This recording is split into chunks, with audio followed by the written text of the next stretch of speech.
조갑제 TV 시청자 여러분 안녕하십니까. 2023년 11월 20일 오후 5시 반입니다.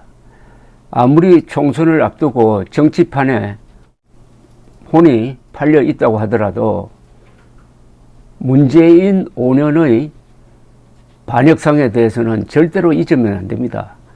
문재인 5년은 김정은의 부하 노릇을 하면서 김정은이가 좋아할 만한 일을 골라서 하고, 그러다 보니까 대한민국에 불리한 일만 골라서 한 5년이었습니다.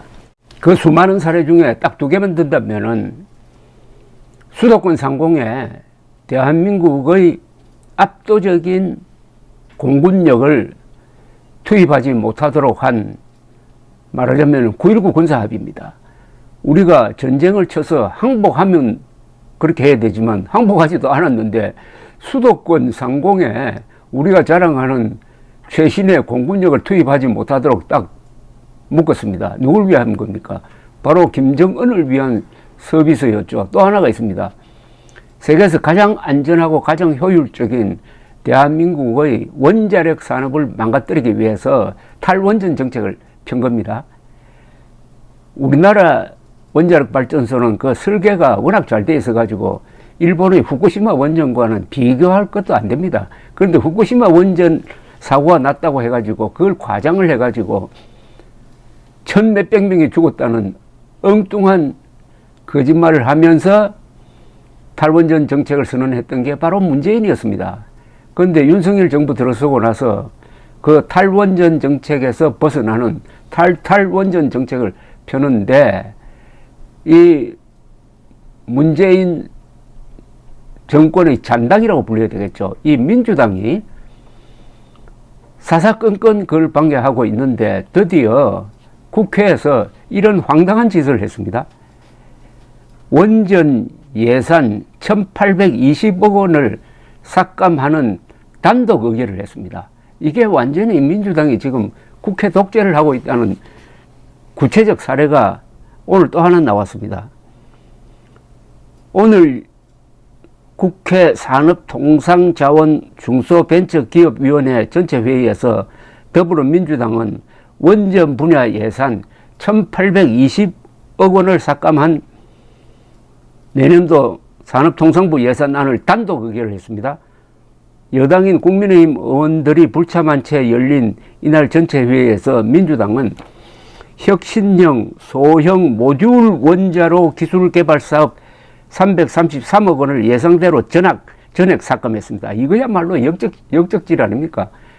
지금 혁신형 소형 모듈 원자로 기술 개발 사업은 이게 우리가 변화하는 세계 원자력 산업계의 변화하는 추세에 따라서 기술 개발을 하겠다고, 이게 문재인 정부 때 계획했던 겁니다. 문재인 정부 때 계획했던 걸 가지고 윤석열 정부가 이걸 성공시키면은 뭐 자신들에게 불리하다고 판단한 건지, 아니면 그렇게 하면은 김정은에게 불리하다고 판단한 건지, 하필 요 예산을 전액 삭감했답니다. R&D 착수를 못하게 한 거죠. 이 R&D라는 것은 시간이 필요합니다. 그러니까 미리 하지 않으면은 이거 바로 잡는 게 거의 불가능합니다. 다른 것도 아니고 R&D 예산, 국가 핵심 전략 사업 예산 333억 원을 삭감한 이 민주당 정권은, 민주당 국회 독재적, 어떻게 보면 국회 독재 정권입니다. 이거 민주당도 정권 하나 가지고 있어요. 그거는 국회 독재 정권인데, 민주당 국회 독재 정권을 내년 총선에서 심판해야 될 이유가 생겼습니다.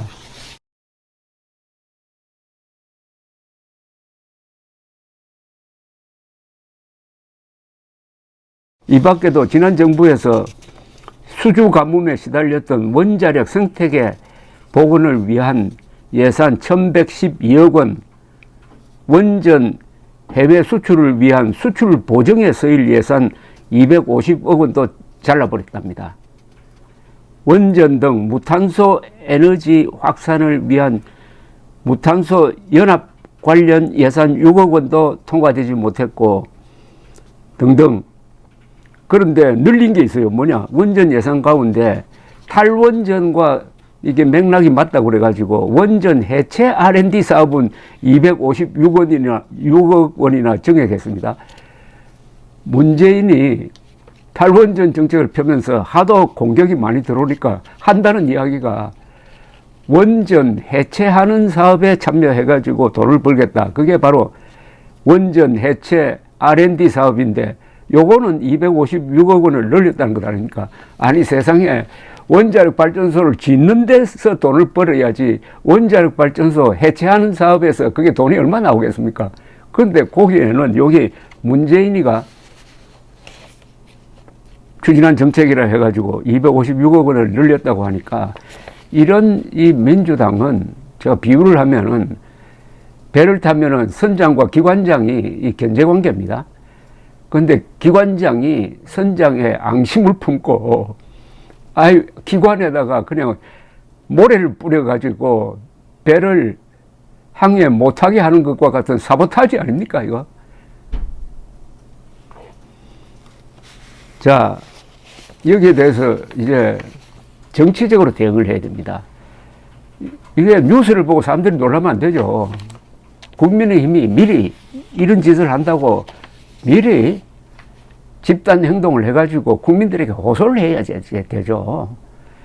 여러분들, 우리는 여당이 아닙니다. 우리가 야당입니다. 국회를 독재로 몰고 가는 진짜 여당은 민주당입니다. 민주당 때문에 하고 싶은 일을 못합니다. 그러니까 제발 내년 총선에 여러분들이 표로서 심판해 주세요. 이렇게 호소해야 되는 것 아닙니까? 그런데 이 게을러 빠진 국민의힘은 그냥 맨날 당하고 있습니다. 당하니까 지금 이런 짓을 한 게 이게 뭐 국익에 얼마나 해가 된다는 것도 일반인들은 알 수가 없는 거죠. 좋은 사례가 있습니다. 1948년 당시 현직 대통령이던 미국의 트루만이 어떤 문제에 봉착했느냐 하면은 상원 하원을 공화당이, 야당입니다. 공화당이 장악해가지고 사사건건 방해를 해가지고 일을 못하는 상태에서 48년 11월 선거를 맞게 되었습니다. 그때 트루만은 여론조사에서 투표 2달 전 여론조사에서 13%포인트나 밀리고 있었습니다. 그런데 2달 동안 선거운동을 어떻게 했느냐 하면은 나는 대통령이 아니다. 나는 야당이다. 지금 국회를 장악한 저 공화당이 이렇게 발목을 잡아가지고 도저히 국정수행을 할 수가 없다. 여러분들이 심판을 해달라고 이렇게 호소를 했습니다. 말하자면은 챔피언이 아니라 도전자, 챌린저처럼 2달 동안 기차를 타고 전국을 돌아다니면서 국민들에게 직접 호소를 하니까 그 기간에 13% 되는 유권자들이 지지 후보를 바꿔버리고 말았습니다. 그래서 언론이 당선이 틀림없다고 생각했던 존 듀이 공화당 후보가 낙선하고 트루만 대통령이 역전승을 했습니다. 바로 이 전략이 국민의힘이 내년 총선에서 써먹어야 할 역전 전략이 아닌가 하는 생각이 드는데 바로 민주당이 오늘 그런 국회 독재의 말하자면 모범을 하나 보여주었습니다. 이걸 가지고 물고 들어가야 합니다. 그러려면은 국민의힘이 첫째 이념 무장이 돼야 하고 무엇보다도 홍보 기능이 제대로 작동해야 되고 그 다음에 싸워야 합니다. 싸움뿐이어야 합니다. 이 부분에서는 사실은 좀 길이 없는 것처럼 보이기도 합니다. 그걸 어쩌겠습니까? 국민의힘이 자신의 운명을 그런 식으로 만들어가는 거는 뭐 말릴 방법이 없습니다. 감사합니다.